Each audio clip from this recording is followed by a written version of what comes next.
নমস্কাৰ স্বাগতম জনাইছো গাঁও চহৰ জিলাৰ খবৰলৈ ষ্টুডিঅ'ত মৰস্মিতা পঞ্চভূতত বিলীন হ'ল শহীদ সুমন স্বৰ্গীয়াৰীৰ নশ্বৰ দেহ শোকত ম্ৰিয়মান বৰমাৰ ঠেকেৰাকুছি গাঁওবাসী মণিপুৰৰ চুৰাচন্দ্ৰপুৰ জিলাত উগ্ৰপন্থীৰ আক্ৰমণত শ্বহীদ হৈছিল অসম ৰাইফলছৰ জোৱানজন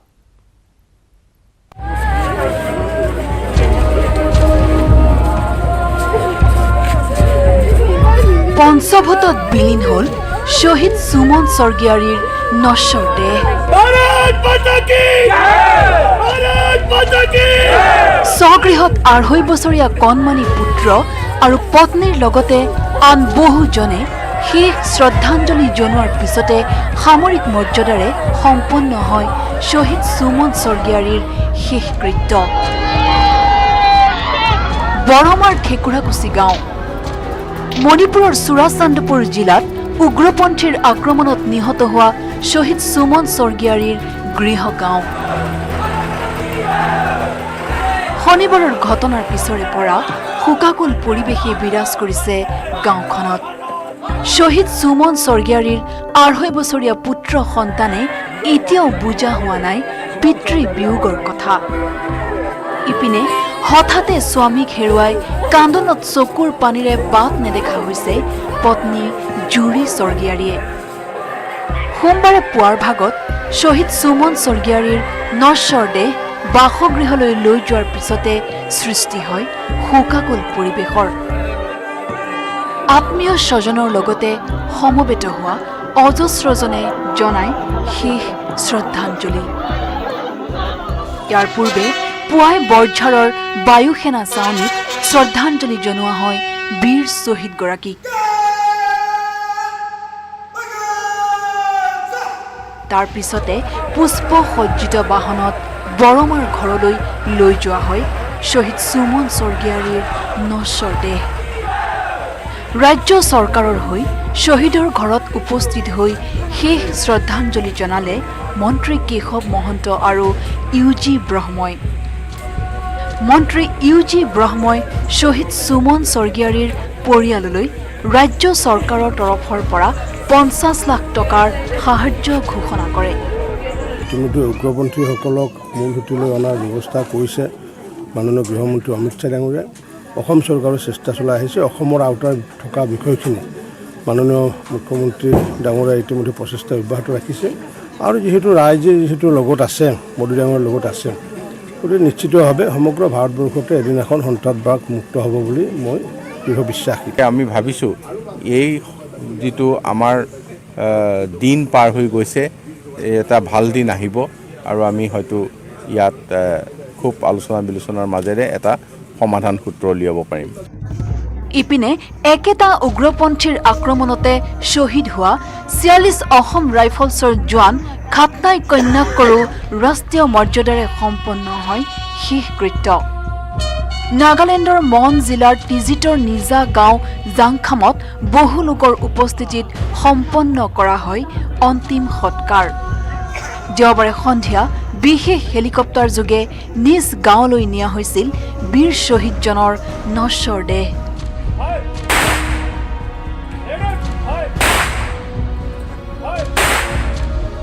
আজাৰাৰ পৰা ধ্ৰুৱজ্যোতি কলিতা আৰু মুছলপুৰৰ পৰা মনোহৰ ৰাজবংশী আৰু নাগালেণ্ডৰ পৰা হানচেং কোঁৱৰৰ report news 18 Assam north east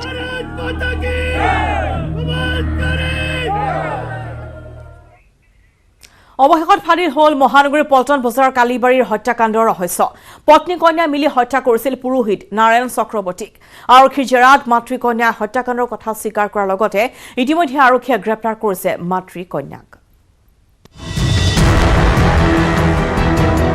পাৰিবাৰিক কন্দলেই গাল হ'ল নাৰায়ণ চক্ৰৱৰ্তীৰ বাবে পত্নী আৰু জ্যেষ্ঠ কন্যাৰ হাতত মৃত্যু সাৱটিলে নাৰায়ণ চক্ৰৱৰ্তীয়ে এতিয়াও পলাতক মাতৃকন্যাক হত্যাত সহায় কৰা তৃতীয়জন ব্যক্তি যোৱা ১১ নৱেম্বৰৰ বিয়লি পল্টন বজাৰ কালীবাৰীৰ ৰেলৱে কোৱাৰ্টাৰত উদ্ধাৰ হৈছিল পূজাৰী নাৰায়ণ চক্ৰৱৰ্তীৰ মৃতদেহ সঞ্জীৱ চৌধুৰী নামৰ বন্ধুজনৰ বন্ধ কোৱাৰ্টাৰতেই পত্নী আৰু জীয়াৰীয়ে নাৰায়ণ চক্ৰৱৰ্তীৰ মৃতদেহ প্ৰত্যক্ষ কৰা বুলি অৱগত কৰিছিল আৰক্ষীৰ আগত মৃতদেহত আঘাতৰ চিন পৰিলক্ষিত হোৱাৰ পিছত এয়া যে এক পৰিকল্পিত হত্যাকাণ্ড সেই সন্দৰ্ভত নিশ্চিত হৈছিল আৰক্ষী আৰু তাৰ পিছতেই আৰক্ষীয়ে উঠা পোছা কৰিছিল বাসগৃহটোৰ চুবুৰীয়া সত্যনাৰায়ণ বাজভৰ আৰু পুত্ৰ অবিনাশ বাজভৰৰ লগতে মৃত নাৰায়ণ চক্ৰৱৰ্তীৰ পত্নী মৌচুমী আৰু জ্যেষ্ঠ কন্যা প্ৰায় 3 দিন ধৰি চলোৱা জেৰাৰ অন্তত দেওবাৰে নিশা হত্যাকাণ্ডৰ কথা স্বীকাৰ কৰিলে পত্নী মৌচুমী চক্ৰৱৰ্তীয়ে ৰতেৰে মৰিয়াই মাতৃকন্যাই হত্যা কৰিছিল নাৰায়ণ চক্ৰৱৰ্তী এই কেছৰ যিজন মৃতকৰ পত্নী আৰু তেখেতৰ জ্যেষ্ঠ জীয়ৰী এই কেছ সংক্ৰান্তত গ্ৰেপ্তাৰ কৰোঁ হত্যাকাণ্ডত যি মাতৃ আৰু কন্যা জড়িত সেইটো আমি প্ৰমাণ পাইছোঁ অভিযোগ অনুসৰি প্ৰায় মৃত নাৰায়ণ চক্ৰৱৰ্তীয়ে শাৰীৰিক আৰু মানসিক অত্যাচাৰ চলাই আহিছিল পত্নী আৰু কন্যাৰ ওপৰত নাৰায়ণ চক্ৰৱৰ্তীৰ এই অত্যাচাৰত অতিষ্ঠ হৈ মাতৃ আৰু কন্যাই আন এজন লোকৰ সহায়ত ভয়ংকৰ ব্লুপ্ৰিণ্ট ৰচিছিল হত্যাৰ এতিয়ালৈ তদন্তত আমি যিখিনি পাইছোঁ এই হত্যাকাণ্ডৰ মূল কাৰণটো পাৰিবাৰিক মাতৃ আৰু কন্যাক গ্ৰেপ্তাৰ কৰিলেও এই পৰ্যন্ত জালত পৰা নাই হত্যাকাণ্ডত সহযোগ কৰা তৃতীয়জন লোকক হত্যা কৰিছে কাৰণ তেখেতৰ বাওপিনৰ মূৰত যিটো আঘাত পাইছে এইটো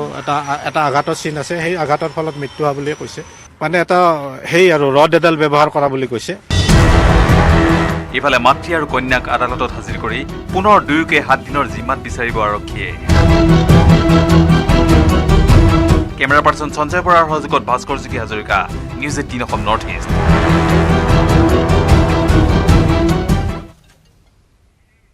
তেজপুৰ গাৰ্লছ স্কুলত উদণ্ড ছাত্ৰ সন্ত্ৰাস বিদ্যালয়ত অনাধিকাৰ প্ৰৱেশ কৰি ছাত্ৰীসহ শিক্ষক কৰ্মচাৰীক অতৰ্কিত আক্ৰমণ যুৱকৰ আক্ৰমণত ধৰাশায়ী 3 গৰাকীকৈ ছাত্ৰীক কনকলতা অসামৰিক চিকিৎসালয়ত ভৰ্তি কৰোৱা হৈছে বিদ্যালয়খনত পাঠদানৰ সময়তে এগৰাকী ছাত্ৰীৰ সৈতে পদুপুখুৰী পাৰ্কত বহি আছিল যুৱকজন এই কথাতে আপত্তি দৰ্শাইছিল বিদ্যালয়খনৰ ছাত্ৰ একতা সভাৰ সাধাৰণ সম্পাদিকাই তাৰ পিছতে বিদ্যালয়খনত অনাধিকাৰ প্ৰৱেশ কৰি মাৰপিট কৰে যুৱকজনে ইতিমধ্যে আৰক্ষীয়ে অভিযুক্ত যুৱক দীপাংকৰ বৰুৱাক আটক কৰিছে তেজপুৰ চৰকাৰী উচ্চতৰ মাধ্যমিক বহুমুখী কন্যা বিদ্যালয়ত সংঘটিত হৈছে এই আক্ৰমণ ঘটনা স্কুলৰ ইউনিফৰ্মত ছোৱালীজনীয়ে তাৰ লগত কথা পাতি আছে পাৰ্কৰ ওচৰত বহি পেলাই সেলফি উঠি আছিলে বোলে ফটো উঠি আছিলে মই গৈ ক'লোগৈ যে মই আৰু আমি 4জনীয়ে গৈ ক'লোগৈ এইটো স্কুলৰ ৰুল নহয় যে এনেকৈ কথা পাতি থকা বাহিৰত কথা এই চিভিলিয়াছত কথা পাতিব বুলি কওঁতে তই কোন বুলি কৈ পেলাই মোক ডাইৰেক্ট চৰ মাৰিছে গৰৈ মাৰিছে চৰ মাৰিছে আৰু মাথাত মাৰিছে স্কুলৰ ভিতৰতে সোমাইছে স্কুলৰ বাহিৰত ভিতৰতো সোমাই গৈছিলে ভিতৰতো মাৰিছে ল'ৰাটো চিনি পোৱা নেকি না ছোৱালীজনীয়ে কৈছে দাদা হয় ল'ৰাটোৱে কৈছে মোৰ মাইকী হয় তো তাতেতো ধৰা কৰে তাৰপাছত আমি প্ৰিন্সিপাল মেমৰ ওচৰলৈ গ'লোঁ ছাৰ বাইদেউ ওচৰত বাইদেউহঁতক গাত হাত উঠাইছে উঠাই কৰি তাৰপাছত আহিলে আৰু তাৰপাছত 2022 বৰ্ষৰ হাইস্কুল শিক্ষান্ত আৰু হাই মাদ্ৰাছা পৰীক্ষাৰ প্ৰস্তুতি আৰম্ভ কৰিছে সেবাই অনলাইন যোগে আবেদন কৰিব পাৰিব সেই পৰীক্ষাৰ্থীয়ে প্ৰপত্ৰ পূৰণৰ সময়সীমা 25 নৱেম্বৰৰ পৰা 18 ডিচেম্বৰলৈ ধাৰ্য কৰা হৈছে সেবাৰ ৱেবছাইট sebaregistration.in ত কৰিব পাৰিব আবেদন পৰীক্ষাৰ প্ৰপত্ৰ পূৰণৰ মাচুল 800 টকা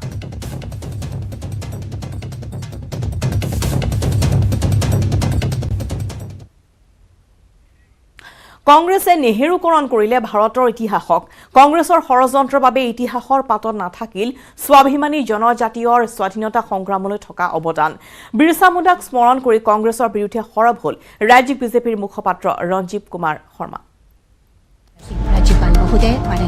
আজি জনজাতীয় গৌৰৱ দিৱস ভগৱান বিৰছা মুণ্ডাৰ জন্মদিন ঝাৰখণ্ডৰ ৰাজধানী চহৰ ৰাঁচীত আড়ম্বৰপূৰ্ণভাৱে উদযাপন কৰা হৈছে জনজাতীয় গৌৰৱ দিৱস প্ৰধানমন্ত্ৰী নৰেন্দ্ৰ মোদীয়ে ৰাঁচীত উন্মোচন কৰে ভগৱান বিৰছা মুণ্ডাৰ স্মৃতি উদ্যানসহ স্বতন্ত্ৰতা সেনানী সংগ্ৰহালয় अंग्रेजों के विरुद्ध उल गुलान क्रांति का बिगुल फूंकने वाले এই সংগ্ৰহালয়ত সংৰক্ষিত হৈ থাকিব জনজাতীয় লোকসকলৰ কৃষ্টি সংস্কৃতি जनमानस में धरती आबा के रूप में विराजमान এই সংগ্ৰহালয়তে আছে বিৰছা মুণ্ডাৰ 25 ফুট উচ্চতাৰ এটা মূৰ্তি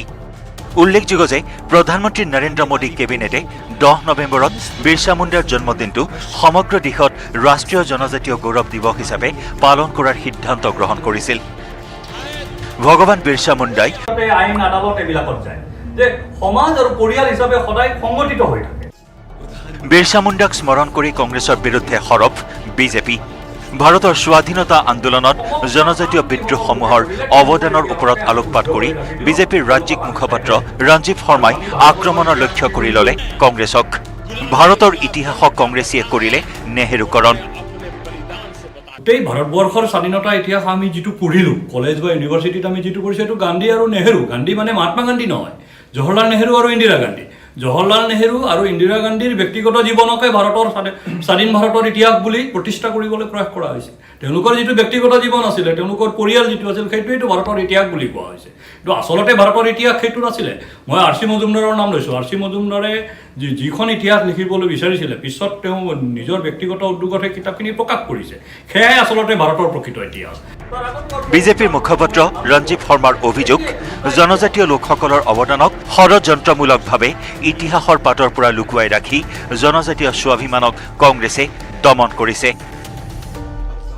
সমগ্ৰ জনজাতীয় যিটো আন্দোলন আছিল, যি জনজাতীয় আন্দোলনে ভাৰতবৰ্ষৰ স্বাভিমান, ভাৰতবৰ্ষৰ স্বাধিকাৰ প্ৰতিষ্ঠাৰ কাৰণে চিপাহী বিদ্ৰোহ হোৱাৰ 100 বছৰ আগৰ পৰাই আন্দোলন কৰিছিল জনজাতীয় লোকসকলে। সেই আন্দোলনকো ইতিহাসৰ পৃষ্ঠাৰ পৰা নোহোৱা কৰি দিয়া হ'ল। বিৰছা মুণ্ডাৰ দৰে এজন ব্যক্তিক ইতিহাসৰ পৃষ্ঠাৰ পৰা মানে কংগ্ৰেছে নাইকিয়া কৰি পেলালে। জনজাতীয় লোকক দমন কৰাই নহয়, জনজাতীয় লোকৰ ভাষা, সংস্কৃতি, সভ্যতাক ধ্বংস কৰিছে। সোমবাৰে বিৰছা মুণ্ডাৰ জন্মদিনত ভাৰতৰ ইতিহাসক লৈ এনেদৰেই নানান অভিযোগ আনিলে বিজেপিৰ মুখপাত্ৰ ৰঞ্জীৱ শৰ্মাই। ৰাজু বৰুৱাৰ report, news 18 Assam north east. Arunachal প্ৰদেশৰ লংডিং জিলাত আছাম ৰাইফলছ আৰু NSCN-K2ৰ মাজত ভয়াৱহ সংঘৰ্ষ। খুমছা আৰু ৱাংক্ৰাম অঞ্চলৰ মাজত খগলা গাঁৱৰ অৰণ্যত সংঘটিত হৈছে এই সংঘৰ্ষত নিহত হৈছে NSCN-K2ৰ 3জনকৈ দুৰ্ধৰ্ষ কেডাৰ। এতিয়াও অব্যাহত আছে এই সংঘৰ্ষ। বিচাৰিছে গাঁও চহৰ জিলাৰ খবৰ। নগাঁৱৰ শিমলুগুৰিত এক চাঞ্চল্যকৰ ঘটনা। পিতৃৰ প্ৰহাৰত প্ৰাণ গ'ল গৰ্ভস্থ সন্তানৰ, জ্বলাই দিলে নিজ বাসগৃহ। নগাঁও জিলাৰ শিমলুগুৰিত সংঘটিত হৈছে এক কৰুণ আৰু হৃদয় বিদাৰক ঘটনা। যি ঘটনাই চাঞ্চল্য সৃষ্টি কৰিছে শিমলুগুৰি অঞ্চলত। অভিযোগ অনুসৰি শিমলুগুৰিৰ নুমল ডেকা নামৰ এই লোকজনে মাত্ৰ কেইদিনমান পূৰ্বে নিজ পত্নীৰ গৰ্ভস্থ সন্তানক গছকি হত্যা কৰিছিল। ঘনীয়াকে ডেলিভাৰী হৈ আছিলে, পেটত গু মাৰি মাৰি গোটেই কেঁচু মাদাৰ কেঁচে হৈ আছে, মাদাৰ কেঁচত কেঁচি আছে, কিন্তু গছকি পেলাই সন্তানটো একেবাৰে উলিয়াই বাহিৰ কৰি দিছে। সোমবাৰে পত্নী ঘৰৰ পৰা ওলাই যোৱাৰ বাবে নুমল ডেকাই জ্বলাই দিয়ে নিজ বাসগৃহটো। অলপ ব্ৰেইনটো অলপ বেয়া হৈছে, সেইকাৰণে মাৰা ধৰ কৰে। মাজতে আপোনাৰ সন্তানটো নষ্ট কৰিছে, হয়। আজি ঘৰ জ্বলাই দিছে। মই মানে লগত থাকিব লাগে, তাৰ বিচনাতে খালি বহি থাকিব লাগে, খালি মোক ওলাই আহিব নিদে। অকণমান ওলাই অহাৰ কাৰণে মোক পিছে পিছে দৌৰি আহি পেলাই দৌৰাই লৈ আহিছে। কুঠাৰ দি পেলাই গোটেইখন এই খেদি আনিছে, এইখিনিত পৰিছে। মাক আহিছে ইহঁতৰ ঘৰত, কুঠাৰ দি এই ঘৰটো এতিয়া ভাঙিছে। এইটো ঘৰ মাৰপিট কৰিছে, পেটত মাৰি পেলাই কেঁচুৱা বেয়া হৈছে। ৰাইজৰ তৎপৰতা আৰু অগ্নি নিৰ্বাপক বাহিনী উপস্থিত হৈ জুই নিয়ন্ত্ৰণ কৰে যদিও জুইৰ লেলিহান শিখাত ঘৰটোৰ অধিকাংশই জাহ যায়। জুৱা খেলত অভ্যস্ত নুমল ডেকাই ঋণগ্ৰস্ত হৈ হিতাহিত জ্ঞান হেৰুৱাই বাৰে বাৰে এনে কাণ্ড কৰা বুলি একাংশই ক'ব খোজে। জাঠি মাৰি পঠিয়াইছে, চিপৰাং মাৰি পঠিয়াইছে, কোন আহিব ওচৰলৈ? তথাপি আমাৰ এই প্ৰফেচৰ আহিছিলে, নোৱাৰিলে। লৈ যোৱা এইটো লোৱা থাকিলে মানে আমাৰ গোটেই গাঁওখন থাকিব নোৱাৰে। আনহাতে নুমল ডেকাক মানসিক ৰোগী বুলি একাংশ ৰাইজে মন্তব্য কৰে যদিও আজি কুপতি কোনো ধৰণৰ চিকিৎসা নকৰাৰ অভিযোগ কৰিছে গাঁওবাসীয়ে। এতিয়া আমি কৈ আছো ডক্টৰক দেখাবলৈ, কিন্তু ঘৰৰ মানুহে ডক্টৰ নেদেখাই বেজালি কৰি থাকে। নগাঁৱৰ পৰা নীলোৎপল বৰাৰ report, news 18 Assam north east.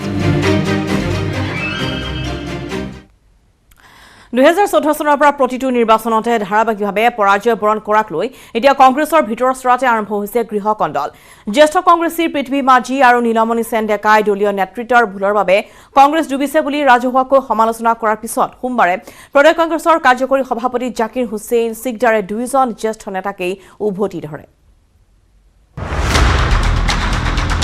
ধাৰাবাহিক পৰাজয়ৰ পিছত কংগ্ৰেছত গৃহকণ্ডল আৰম্ভ দলীয় নেতৃত্বৰ বিৰুদ্ধে জ্যেষ্ঠ কংগ্ৰেছীৰ মুকলি বিক্ষোভ যোৱাবাৰ আচলতে শূন্য এইকাৰণে হ'ল আৰু সেই দুখটো হ'লতো আমাৰ লিডাৰশ্বিপ কংগ্ৰেছৰ লিডাৰশ্বিপ ইমান নহ'লহেঁতেন আমাৰ কথা যদি শুনা হ'লেহে বা আমাৰ মতে হ'লে আমাক যদি গুৰুত্ব দিয়া হ'লে আজি সেইটো নহ'লহেঁতেন কিন্তু আমাক তেতিয়া গুৰুত্বই নিদিলে লিডাৰশ্বিপে গুৰুত্বই নিদিলে আনকি আমাকে মানে বহাই দিলে দলীয় নেতৃত্বৰ বিৰুদ্ধে পৃথ্বী মাঝিৰ এই মুকলি বিক্ষোভৰ পিছত সোমবাৰে মাঝিক উভতি ধৰিলে প্ৰদেশ কংগ্ৰেছৰ কাৰ্যকৰী সভাপতি জাকিৰ হুছেইন সিকদাৰে ক'লে মাঝিয়ে নিজৰ ল'ৰাকে ৰাখিব নোৱাৰিলে কংগ্ৰেছত নিজৰ ল'ৰা বিজেপিলৈ যোৱাৰ পিছত দলক সমালোচনা কৰে কিয় নিজৰ পুত্ৰই বিজেপি দলত জইন কৰাৰ পিছত পৃথিৱী মাঝি ডাঙৰীয়াই কংগ্ৰেছ দলক সমালোচনা কৰাৰ নৈতিক অধিকাৰ নাই তেখেতে নিজৰ ল'ৰাক বিজেপিক জইন কৰাৰ পৰা বিৰত থাকিব পৰা নাই তাৰপিছত তেওঁ কংগ্ৰেছ দলক সমালোচনা কৰিছে এই পৃথিৱী মাঝি ডাঙৰীয়াই কংগ্ৰেছ দলৰ পৰা বিধায়ক হৈছে মন্ত্ৰী হৈছে গোটেই অসমত নিজকে চিনাকি দিব পাৰিছে আৰু আজি কংগ্ৰেছ দল ক্ষমতাত নাই কংগ্ৰেছৰ আজি বেয়া দিন তেখেতে কংগ্ৰেছ দলক সমালোচনা কৰিছে কংগ্ৰেছ দলৰ পৰা যেতিয়া ৰাজভোগ তেওঁ খাই আছিল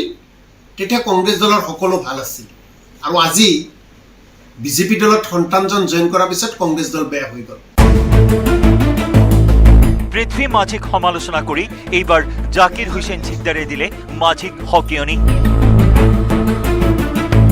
পুনৰ দলক সমালোচনা কৰিলে মুখা খুলি দিম এনেকুৱা ব্যক্তিয়ে যদি পৰৱৰ্তী সময়খিনিত কংগ্ৰেছ দলক আৰু বেছিকে কয় কিবা তেনেহ'লে তেওঁলোকৰ কিন্তু আচল চৰিত্ৰ অসমৰ ৰাইজৰ আগত উদঙাই দিম পৃথ্বী মাঝিৰ পিছত দলীয় নেতৃত্বৰ বিৰুদ্ধে দেওবাৰে মুখ খুলিছিল আন এজন জ্যেষ্ঠ কংগ্ৰেছী তথা প্ৰাক্তন মন্ত্ৰী নীলমণি সেন ডেকাই নিউজ 18ক কৈছিল এনেদৰে নিজৰ জিলাখনৰ পৰা যদি কেণ্ডিডেট আনিব নোৱাৰে দলীয় প্ৰাৰ্থী জিতাব নোৱাৰে তেতিয়াহ'লে কেনেকৈ তেওঁলোক চিফ মিনিষ্টাৰ হ'ব অধিক কল্পনা কৰি থাকিলে নহ'ব চিফ মিনিষ্টাৰ হ'ব এমএলএবিলাকে ঠিক কৰিব নিজে আগতে চিফ মিনিষ্টাৰ হ'ম বুলি গংগাধৰ হৈ থাকিলে চিফ মিনিষ্টাৰ হ'ব নোৱাৰে নীলমণি সেন ডেকাকো এৰি নিদিলে এপিচিচিৰ কাৰ্যকৰী সভাপতি জাকিৰ হুছেইন সিকদাৰে জাকিৰে ক'লে দলৰ ভাল দিনত মন্ত্ৰী হৈছিল নীলমণি সেন ডেকা 2016ত দলে টিকট দিয়াৰ পিছতো কিয় হাৰিলে নীলমণি দলক সমালোচনা কৰাৰ আগতে মাঝি আৰু নীলমণিয়ে আত্মসমালোচনা কৰক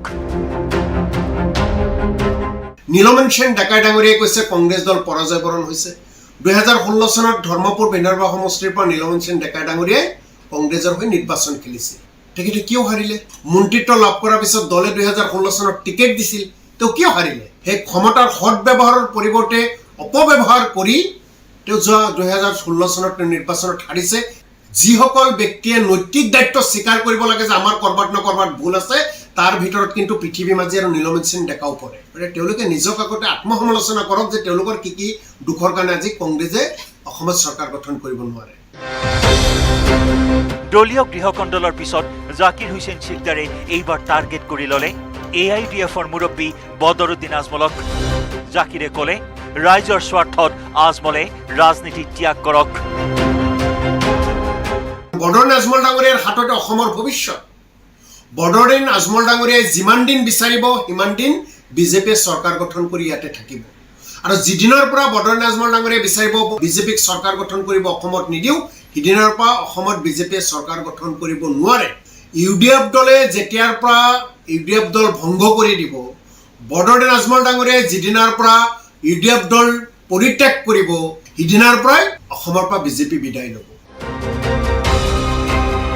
বিজু কুমাৰ ডেকাৰ report news 18 Assam north east মাত্ৰ সময় হৈছে আনিটি বিৰতিৰ Kumar Engineering Power Dealer now with free registration, insurance and easy finance. Contact Skylight Automotive Private Limited 7002845016.